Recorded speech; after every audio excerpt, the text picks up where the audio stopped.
Party apps দ্বারা আপনার মোবাইলের অ্যাপস গুলো আপনি হাইড করতে চাইলে প্রথমে যে কাজটি করতে হবে আপনার মোবাইলের সেটিং এ চলে যেতে হবে। তো আমি আমার মোবাইলের সেটিং এ চলে যাচ্ছি। এখানে দেখতে পাচ্ছেন, একটু স্ক্রল করে নিচে আসবেন, হোম স্ক্রিন নামে একটি অপশন দেখাচ্ছে, এটার উপরে ক্লিক করতে হবে। তো ভিউয়ার্স, এখানে বলে রাখি আরেকটি কথা যে এক এক মোবাইলে কিন্তু এক এক রকম সেটিং থাকবে। যে অনেক মোবাইল আছে সেই মোবাইলগুলোতে দেখা যায় যে আপনার সিকিউরিটি নামে একটি অপশন আছে, সেখানে আপনি পেয়ে যাবেন এই হাইড অ্যাপ নামে অপশনটি। আবার অনেক মোবাইল আছে সেখানে বায়োমেট্রিক এন্ড পাসওয়ার্ড নামে একটা অপশন আছে, সেখানে পেয়ে যাবেন।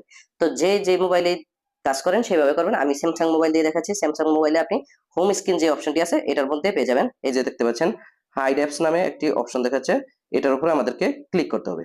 ক্লিক করার পর এখন আপনি যেই অ্যাপস গুলো হাইড করতে চাচ্ছেন সেই অ্যাপস গুলোর উপরে এভাবে টিক মার্ক করে দিবেন। তারপরে ফেসবুক করে দিলাম, তারপরে করি আমি হোয়াটসঅ্যাপ করি।